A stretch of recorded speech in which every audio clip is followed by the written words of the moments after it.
Evet Nihat, senden başlayalım. Tabii böyle bir genel bir global soruyla başlayalım. Bu İran Savaşı 33. günde böyle bir rakama da alıştık. İşte 34 de olacak belki. Belki 133 de olacak. Sen nasıl görüyorsun bu savaşın gidişatını? Bugün itibariyle baktığımız zaman bu 33 gün içerisinde kim kazandı, kim kaybetti? Hatta bu savaşın kazanan, kaybedenleri kimlerdir sence? Evet Cahit, artık son yıllarda öyle oldu ki savaşlara her tarafta alışır olduk. Günler başta sayılır, sonra artık günler normalleşir. E, Artık günler de saymaz duruma gelir, yılları sayar duruma geliriz. İşte bir İsrail-Filistin Hamas sorunu vardı, artık unutuldu. Ukrayna'daki savaş bu arası dönemde tamamen unutuldu. İran Savaşı da artık normalleşmeye başladı yani. Adım adım ilerliyor. Ölenler, yıkım, büyük bir yıkım. Bu devam ediyor ama toplum nezdinde artık devletler nezdinde bu savaşın gidişatı normalleşmeye başlıyor. İleriki süreçlerde daha farklı krizler de, savaşlar da gündeme gelebilir. Çünkü bir dünya savaşı her an nereye kayabilir, nerede başlayabilir belli değil yani. Öngörmek de çok zor. Bir Çin savaşı, Çin-Tayvan savaşı neden başlamasın? Çünkü uluslararası süper güçler, dünya küresel güçler her biri bir tarafta bir savaşa girerek bir biçimiyle kendi etkisini hissettiriyor. Çin de başlarsa yani hiç yabana atılacak bir ihtimal değil yani şu an şeyde. Şimdi İran ve Amerika-İsrail arasındaki savaşta da gelinen durumda herkes zafer ilan etmiş durumda. İran Amerika'ya büyük kayıplar verdirdiğini, Trump ise İran'a büyük kayıplar verdirdiğini, teslim olmak için yalvardığını belirtiyor. Yani bu savaşların şeyinde karşılıklı açık açıklamalar normaldir. Taraflar kendi güçlerini daha fazla gösterebilmek için teslim olmadığını, kamuoyuna hitaben, kendi iç kamuoyuna hitaben bu tür açıklamalar yaparlar. Fakat savaşın şu an yani görebildiğimiz kadarıyla iki yönden bakmak gerekiyor. Bir işte klasik savaş anlayışıyla 20. yüzyıldaki savaş anlayışıyla bakıldığı zaman evet İran büyük bir yıkım yaşadı. Yani çok sayıda yaşadı, kaybetmiş denilebilir. Ama Amerika da çok ciddi anlamda sıkışmış ve ekonomik olarak artık bu yükü kaldıramayacağım, bunun isyanını yaşıyor. Amerika'da büyük bir hezimet yaşanmış durumda. Bu anlamıyla her iki tarafta yıpranmış denilebilir. Fakat olayın diğer yönü, göz ardı edilen yapılan esas yönü, bu savaş neden başlatıldı? Yani bu 3. Dünya Savaşı'nın gidişatı neden başlatıldı? Dünyada her tarafa neden yayılıyor? Bunun temel anlayışı eğer ortaya konulmazsa İran yıkım yaşadı, yeniliyor. Amerika ekonomik olarak sıkıştı, yeniliyor tarzında bir değerlendirme karşılaştırmaya gidiyor. Şu an küresel sermaye gücü dünyadaki o ulus devlet anlayışını kendi gelişimi önünde ciddi olarak engel görüyor. Bunun yıkılması, değiştirilmesi bir süredir. Yani 2000'lerin başlarıyla birlikte başlayarak Orta Doğu ve dünyada sürdürülüyor. Bunun temel siyaset ve neoliberalizmin temel siyaset ve savaş ve ekonomi yaklaşımı 20. yüzyıldaki liberal yaklaşımıyla aynı değil yani. Çok farklı, daha belirsizliğe ve kaosa dayalı bir siyaset ve savaş anlayışı sürdürüyor. Şu anda bu dünya savaşında da her an nerede ne yapılacak belli değil. Trump'ın açıklamaları bu yönde en bariz örnekler. Trump bu konuşmaları, evet, bu açıklamaları nereden getiriyor deniliyor. Uyduruyor, akıl sağlığı mı yerinde deniliyor. Ama esas olarak bu savaş tarzı budur yani. 21. yüzyıldaki savaş tarzı belirsizliği de getiren bir şey. Trump da bunun en iyi yürüteni durumunda. Bundan dolayı bölgedeki kaos derinleştikçe bu savaş kendisini sürdürebiliyor. Bu sistem savaşın içerisinde kendi istediği amaçlarına doğru ilerliyor. Ve bu kısa süreli bir savaş olmayacak diye düşünüyorum. Evet. Bu çok daha uzun sürecek. Evet. Bir ateşkes olabilir, farklı şeyler olabilir, görüşmeler başlayabilir, bir dönem ara da verilebilir. Ama bu savaş ve bu belirsizlik, bu kaos durumunun devam etmesi küresel sermaye güçlerinin hizmetine hizmet ediyor. Bundan dolayı daha da uzayacağı düşüncesinde bu kısa süreli bir savaş olmayacak. Şu anda savaşın kazananı kaybedeni diye bir somut bir şey ortaya çıkarmak mümkün değil. Küresel sermaye güçleriyle bölgedeki statükocu güçlerin çatışmasıdır. Bu sonunda ciddi bir rejim değişikliğine doğru da gidecektir. Ama yani bu yakın bir süreç içerisinde bunu söylemek, şu anda kazananı tespit etmek, kaybeden tespit ettiğini söylemek bence erken. Evet. Ya sen nasıl bakıyorsun? Bir kara hareketi bir benzeri bir kısmı da olsa gündemde mi sence? Yani bu yapılırsa savaşın gidişatı konusunda ne tür opsiyonlar karşımıza çıkabilir? Şimdi Trump'ın söylemlerine gidilirse hem gündemde hem gündemde değil. Yani o açıklamalardan bir şey anlamak zaten çok mümkün değil. Gayet doğaldır da yani o tür açıklamaları yapmaları. Fakat şimdi neden bir kara operasyonu yapsın yani? Biraz önce de ifade ettim ya, 20. yüzyıla kadar yani olan savaş anlayışıyla eğer saldırılmış olsaydı İran'a yönelik bir kara operasyonu kaçınılmazdı. Çünkü bir rejim değişikliği hedeflenirken de doğalında bir kara harekatı yapılması gerekiyor. Ama şu anda Amerika'nın veya İsrail'in İran'a yönelik bir kara harekatı yapması için yeterli gerekçe, yeterli zemin ne kadar var bilemiyorum. Yani bir en basit Irak için düşünürsek 2003'te Irak'ı işgal etmek için sadece Amerika 165 bin asker, İngiltere'de 85 bin asker gönderdi. 5 tane uçak gemisiyle ve çok sayıda uçakla birçok yerden de üslerden kaldırılan uçaklarla Irak'a yönelik bir saldırı yapıldı ki Irak yani bir İran'ın yanında nedir ki Irak? Evet. Onlarca yıl ambargo altında kalmıştı Saddam rejimi. Askeri ekmeğe muhtaç durumdaydı. Teknoloji açısından hiçbir şey yoktu ellerinde. Ama İran bir Şiiliğin getirmiş olduğu bir direnişçi kültür söz konusu. Çok ciddi hesaba katılması gerekli olan bir unsurdur. Şiiler öyle Sünniler veya Kürtler veya diğer şeyler gibi değil. Direnişçilik onlarda çok daha ileridedir.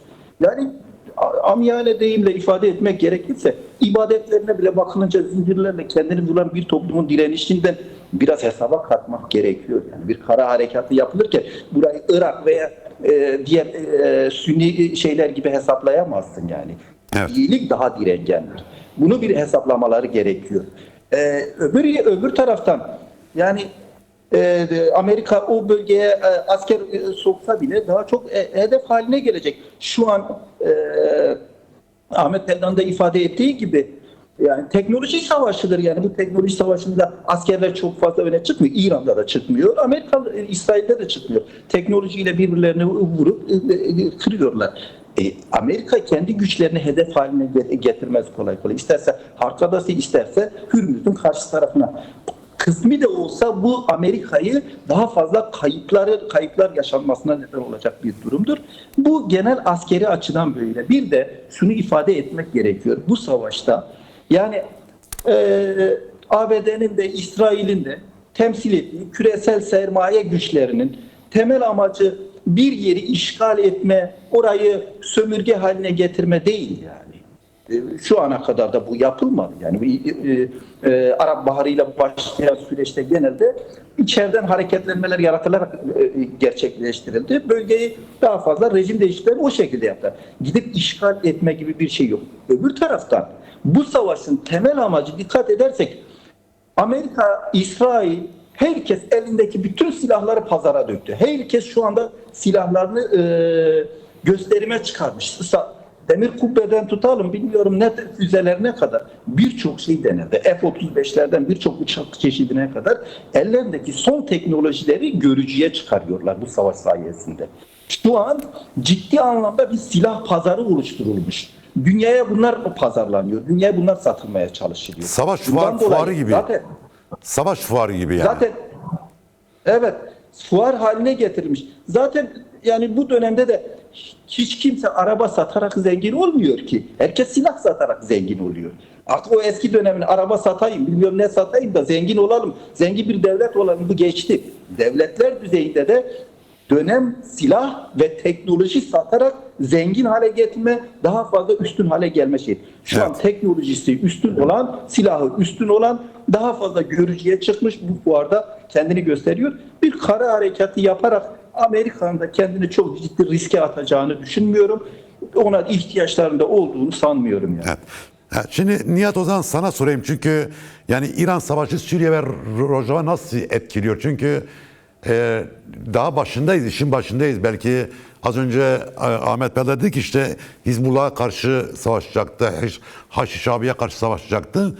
Ama şöyle haberler de arıyoruz, yani hem Lübnan sınırında hem Irak sınırına güç çıkıyorlar. Burada yani Şam hükümetinin tutumu nedir sence? İsrail İran meselesinde, İsrail Hizbullah meselesinde, İsrail ve Amerika Haçlı Şabi meselesinde Suriye bir pozisyon alıyor mu, yoksa çok geride mi duruyor? Şimdi Şam yönetimi için yani bu soruyu cevaplamak için ilk başta Şam'ın iradesi ne kadar var onu Evet. belirlemek lazım. Yani Şam kendi iradesiyle hala siyaset belirler, toplum yönetir, devlet yönetir. Bir durumda değil. Hala dış güçler, Türkiye'nin, İngiltere'nin yoğun baskısıyla, yoğun şeyiyle kendi siyasetine yön veriyor.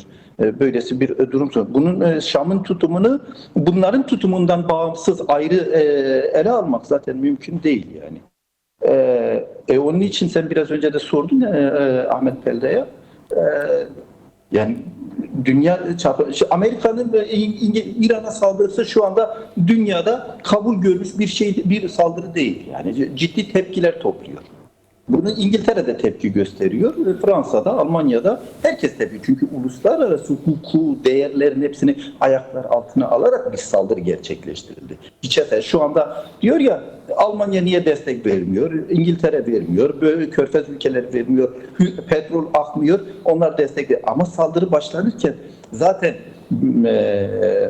onlar bu hukuk hiçe sayıldı. Irak Savaşı'nda en azından uluslararası güçler bir yere kadar ikna edilmişti. Ama şimdi hiç ikna etme gereği duymadan da bir şey başlatıldı. Bundan dolayı NATO'nun yardımı bekleniyor. NATO bir savunma gücüdür. NATO bir saldırı gücü değildir ki. Yani eğer NATO'nun değerlerine göre gidilse NATO'nun destek vermemesi gayet doğal zaten. Böyle. Peki acaba yani Trump yönetimi, çünkü bir Trumpizmden bahsediliyor. Yani bu çok tartışılan konuşulan bir konu. Acaba Trump yönetimi İsrail'le birlikte İran savaşını başlatarak eski NATO'yu dağıtmak mı istiyor? Yani yeni askeri ve stratejik işbirliğine mi gidecek? Çünkü NATO için de daha önce de Trump birinci dönemde de diyordu ki artık gerek yok buna, bize çok maliyeti var.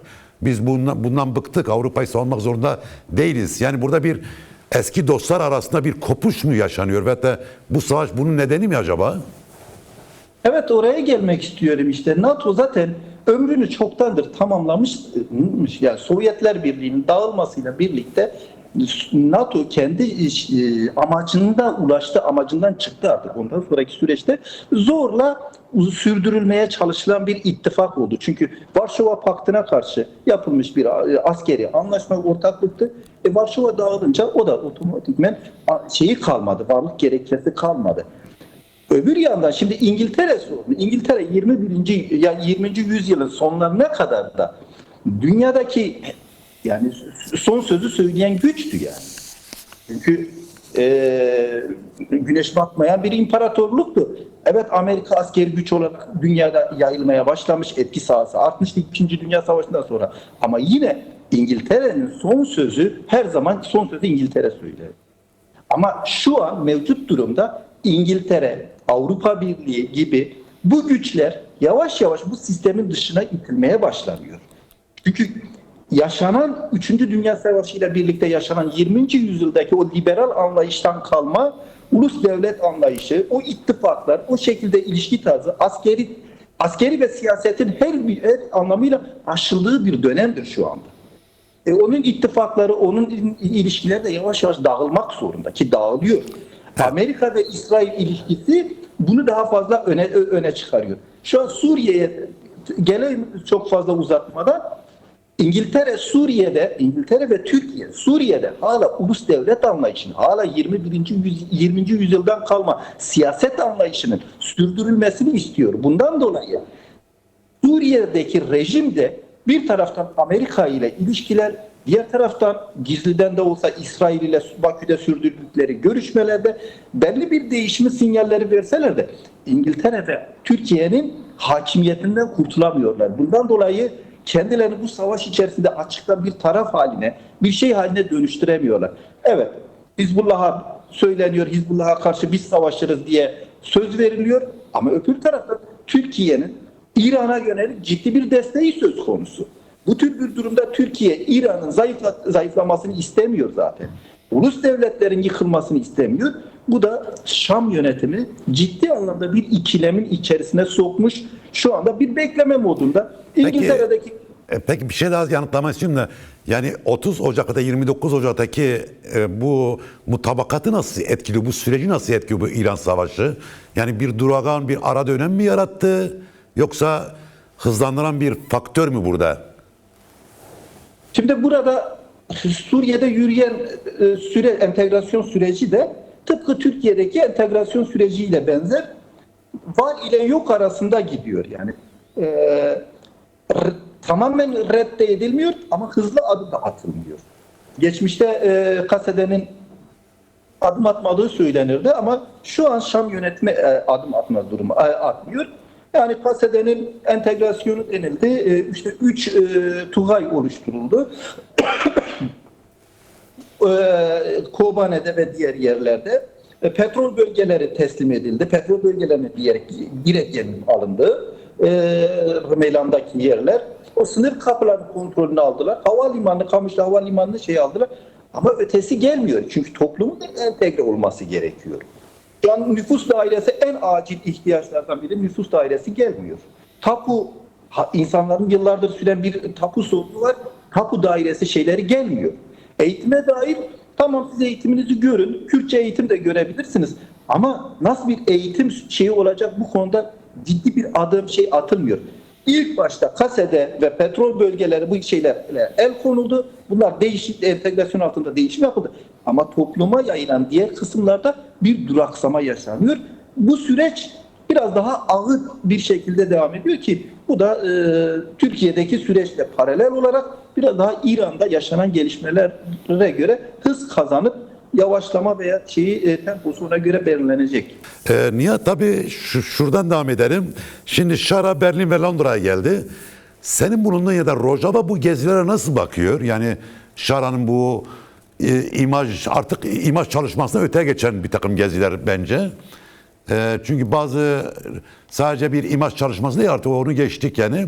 Rojava'daki özel yönetim, Rojava'daki insanlar Şara'nın Berlin'de ve Londra'da bu şekilde karşılanması nasıl değerlendiriyor, nasıl okuyor? Şimdi Şara İngiltere'ye gitti fakat yani görüntüler protokolün tamamen ihlal edildiğini gösterdi. Yani normalde kapıda birilerinin beklemesi, karşılaması gerekir. Ama tek başına yürür. Sonra kapıya vardıktan hatta birkaç saniye bekledikten sonra kapı açıldı, içeriye alındı. Yani bu mesaj belli. Buranın patronu biziz. Senin patronun da biziz. Mesajı zaten verilmişti. Şimdi Ahmet biraz önce belirtti yani Rojava entegre olmak için öyle bir arayış yok zaten. Kendi sistemini, kendi oluşturmuş, devam ediyor. Eğitim sistemi de devam ediyor. Yani öyle olması da gerekiyor. Fakat sürekli entegrasyon deniliyor ya ama kendileri şu anda adım atmıyor. Petrol alındı. Tamam orduda silahlar da alacağız denildi ama öbür taraftan adım atmayan şu anda Şam yönetimi. Evet. Yani bunu anayasal güvence kavuşturması gerekiyor. Eğer Suriye'nin siyasi birliği içerisinde Rojava'yı alacaksa bunu anayasal güvence kavuşturulması gerekiyor. Sen demek istediğin bu. Anayasal güvenceye kavuşturulması lazım. Burada çok sayıda farklı etnik grup var. Şimdi bunlara ilişkin nasıl bir yöntem uygulanması gerekiyor? Yani bir de mülteciler sorunu var. Afrinliler bir grup gitti ama Nevruz döneminde yaşanan olaylardan sonra Afrinliler gidemiyor çünkü ciddi anlamda bir güven sorunu var hala. Çünkü şu an bir hükümetten, bir ordudan tek bir söz bahsetmek mümkün değil yani Suriye'de. Çünkü Özgür Suriye Ordusu denilen güçler yine bu devletin içerisinde kendi özgün yapılarını, farklı şeylerini koruyorlar. Askeri olarak da koruyorlar. Afrin'de onlar hakim. Bundan dolayı toplum rahatsız, toplum çekiniyor, korkuyor yani. Ki geçmiş süreçte yaşanan katliamlar söz konusuydu. Birçok şey söz konusuydu. Şam'ın hala iradesinin ortaya çıktığını düşünmüyorum. Bundan dolayı yapılan ziyaretlerde de yapılan görüşmelerde de Şam bütün toplumu temsil eder düzeyde bir tutum içerisinde olduğunu düşünmüyorum. Ki Şara'nın Londra'ya ve Berlin'e yaptığı ziyaretlerde daha çok İngiltere ile nasıl hareket edileceğinin konuşulduğunu düşünüyorum. Bu mülteciler sorunu ifade ediliyor. Mültecilerin geri dönüşü esas olan o olduğunu sanmıyorum. Ben bir kişi olarak daha fazla İngiltere'nin kendi hizasına nasıl çekebilir? Bu İsrail'in Amerika'nın İran'a saldırısı esnasında bu böylesi bir oyuna veya İngiltere'nin dışına çıkmaması için bir çağrı yapıldı. Ciddi bir açıklama de gelmediği için tam olarak ne konuşulduğu bilemiyoruz. Sadece mülteciler sorunun dile getirildiği, konuşulduğu ifade edildi. Ki böylesi bir sorun da söz konusu. İçerideki mülteci sorunu dahi çözebilmiş değiller yani. Evet. Nihat, sen nasıl bakıyorsun? Yani Berlin ve Londra görüşmelerde sence Kürtlerin pozisyonu ne kadar gündeme gelmiş olabilir? Yani daha doğrusu şöyle sorayım soruyu. Yani 6 Ocak'ta başlayan saldırılar sonrası Rojava Kürsan'ın direnişi, küresel çapta ve Kürsan 4 parçasını ortaya çıkar, Kürt enerjisi Berlin ve Londra'yı bir anlamda düşünceye ve Kürtlerin bölgedeki rolüne ilişkin kalıcı bir durum oluşturdu mu, yoksa burada bir durumu idare etmek mi söz konusu? Yani bu Suriye'de özellikle 2011'den beri bir savaş devam ediyor. Bölgede Kürtler de 2011'den beri kendi varlıklarını ortaya koymaya çalışıyorlar. Çeşitli uluslararası düzeyde görüşmeler oldu. İşte Cenevre görüşmeleri benzeri birçok görüşme oldu. Bu görüşmelerin çoğuna da Kürtler dahil edilmedi. Katmadılar yani bu şeylerde. Genelde de Kürt sorununa bakıldığı zaman İngiltere özellikle Kürt sorunu konusunda hep olumsuz bir rol oynadı. Yani daha olumsuz demekten ziyade ajandasında Kürtler yok yani. Çünkü yani Birinci Dünya Savaşı'yla çizilen sınırlarda Kürtler yoktu. Hala da İngiltere'nin ajandasında Kürtler doğru dürüst yer almıyor. Bütün görüşmelerde, son dönemdeki görüşmelerde de karşı tutum daha fazla İngilizlerin tutumu oldu. Amerikalılar daha ılımlı yaklaşır oldular. Fransızlar zaten belli ama İngiltere'nin ciddi muhalefeti oldu. Hatta bu Paris'te en son bir görüşme yapılacaktı. Sonra Türkiye'nin müdahalesiyle yapılmadı. Evet. İngiltere o zaman Kürtlerin katılmasına İngiltere'nin de olumlu baktığı söylenildi. Herkes şaşırdı zaten. İngiltere nasıl böylesi bir şeyi kabul etti. Bu görüşmede de yani Jolani ile yapılan görüşmelerde de özellikle İngiltere'nin ajandasında Kürt sorununun o olduğunu ben yani hiç düşünemiyorum. Şey yok yani. Bir de şöylesi bir sorun var yani şu an dünya üzerindeki bir hakimiyet savaşı sürdürürken İngiltere geçmiş statüleri koruma arayışı içerisinde. Bunda Kürtlerin yeri yok ama Amerika'nın öncülüğündeki şu anda küresel sermaye güçleri bölge ve dünya genelinde kaos yaratma arayışı içerisinde. Bu arayışı yaparken de özellikle radikal İslamcı güçleri, örneğin Taliban'dan tutalım işte HTŞ'ye kadar radikal İslamcı güçlerle uzlaşarak bölgedeki kaosu derinleştirmenin aracı haline getirmeye çalışıyor. Bunu yaparken işte Kürtlerle çatıştırma, Kürtleri de onlara karşı kullanma, onları daha çok kamçılayacak bir şey olarak kullanma, kaosu derinleştiren güç olarak kullanmaya çalışıyor. Ama İngiltere öyle değil. Yani İngiltere Suriye'nin hala Suriye Arap Cumhuriyeti olarak varlığını nasıl sürdürebilir arayışı içerisinde olduğu için Jolani ile görüşmelerinde ciddi anlamda bir Kürt sorunu tartışması yürütüldüğünü sanmıyorum. Sadece işte bölgede ve istikrarın sağlanması ama Suriye Arap Cumhuriyeti temelinde bir yaklaşım şeyi ortaya koydukları düşüncesindeyim genel anlamıyla. Nihat, sen nasıl bakıyorsun meseleye? Yani Rojava'da halk, Suriye'deki halklar, insanlar, inanç sahipleri, baskıya ve şiddete maruz kalan toplumlar Batı devletlerine baktığı zaman ne görüyorlar gerçekten? Gelişmiş demokrasiler mi olarak görüyorlar, yoksa her şart ve koşulda kendi bu değerleri sıfırlayabilecek devletler, iktidarlar mı olarak görüyorlar?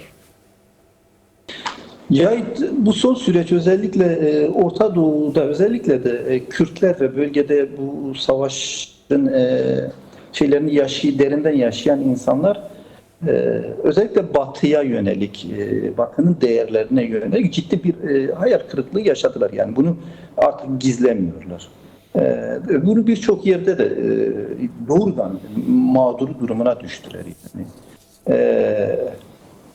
Bir Avrupa Birliği'nin değer yargıları da vardır. İşte Amerika'nın da sözde bazı şeyleri vardır ama devlet çıkarının tehlikeye girdiği anda bunların hepsini yok sayabildiklerini gördüler. Yani bir Nusra'yı sen örnek verdin. Yani HTŞ olarak daha doğrusu.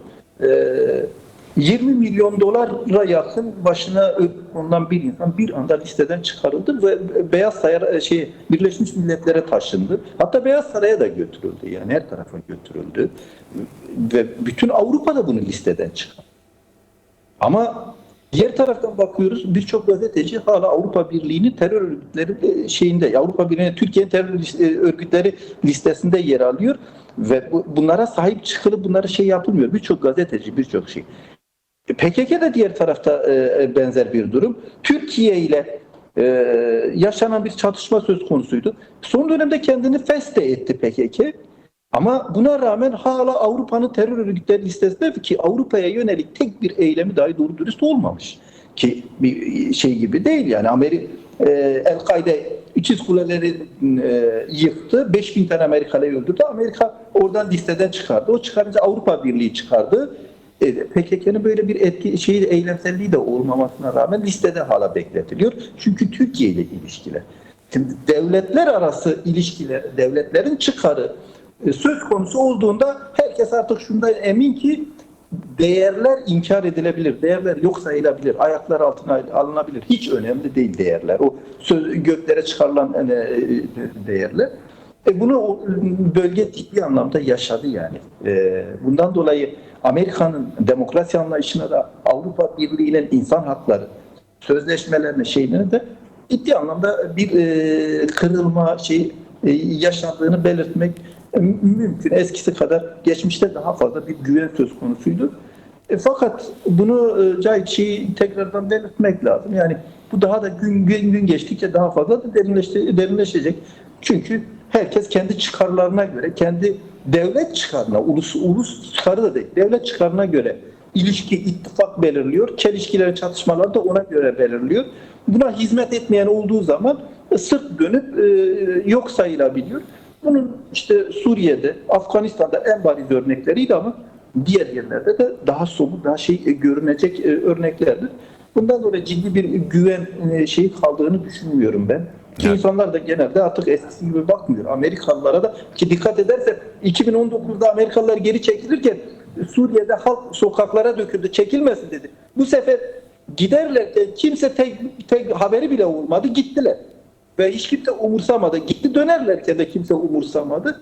Artık öyle bir bakış açısı kalmadı bölgede bu güçlere yönelik. Şimdi Nihat, tabii Almanya'nın iç politikasının dışında bir şey sormak istiyorum. Şimdi 2014 Kobani saldırısıyla beraber Rojava'dan Avrupa'ya bir göç var. Ben bu görüldü. Yani sadece Türkiye'ye veya da diyelim ki bazı diğer kenar ülkelere, Başuri Kürdistan'a değil, Avrupa'da çok büyük göç var. Yani yanılmıyorsam Almanya'da bayağı bir yüz binlerden bahsediyoruz. Şimdi tabii bunların birçoğu işsiz güçlüyle çalışıyorlar, işte üretiyorlar. Az önce Ahmet'in anlattığı gibi birçok sektörde varlar. Sağlık sektöründe varlar, işte gastronomide varlar, transport sektöründe varlar, birçok sektörde çalışıyorlar. Rojavaların dönütülmesinden bağımsız olarak yani Rojava'daki siyaset, özerk yönetim, adına derse derim. Bu yurt dışındaki Rojavalıların ekonomik, kültürel, siyasal, diplomatik ağırlığının farkında mı? Yani bu gücü bir şekilde ülkeye şu veya bu şekilde kanalize etmek konusunda bir politika oluşturmanın arayışında mı sence? Şimdi Almanya'da, Avrupa'da durum nedir bilemem. Fakat burayı iyi biliyorum. Yani koşullar ne kadar var, ne kadar yok, bunlar iyi tahlil edilmek zorunda ki işte gelip gelmeyeceklerine karar verilsin. Öylesi bir düşünce oluşsun. Biraz önce de değindim mi, Afrinliler örneğin Cizre bölgesine geldiler. Hatta birkaç yerde göç ettiler. İşte Afrin'e geldiler Şahva'ya. Şahva'da birkaç eşyasını getirmişti. En son Şahva'ya yönelik saldırılarla orada da bıraktılar. Geldiler işte Cizre bölgesine. Hala çadırlarda yaşıyor bir kesimi. Bir kesimi okullarda yaşıyorlar. Ama Afrin'e dönmeye korkuyorlar. Yani bu entegrasyon adı altında şey yapıldı. Gidileceksiniz denildi. İnsanlar korkuyor, gitmiyor. Oranın bir güvenliği sağlanılmadan, asayiş oluşturulmadan, asayiş bizim çocuklarımızdan oluşmadan gitmeyiz diyorlar. Yani bu içeride ve mağdur durumda olan insanların, zor şartlarda yaşayan insanların tutumu bu şekilde. Avrupa'ya gitmiş bir insan orada kendine bir yaşam oluşturmuş, Her şeyi bir tarafa bıraksan sosyal güvenlik şeyleri var. Her birine aylık bir para veriliyor. Ama Suriye'de böyle bir durum yok yani. Ekonomi olarak hayat çok pahalı burada. Ama insanların alım gücü yok yani. Ekonomik olarak alım güçleri yok. İş alanı yok, çalışma alanı yok. Ülke büyük bir yıkımın içerisinde. Afrin'de yıkıldı, Halep'te yıkılmış, diğer bölgelerde yani az çok yani basına yansıyan sürekli görülen görüntüler yani. Ülke yeniden kendisini inşa etmemiş. Yani 2014 veya 2011'den bu yana ülke yıkıldıktan sonra düzelmemiş. İnsanların güvenlik şeyleri ortadan kalkmamış. Hatta şöyle bir şey belirteyim.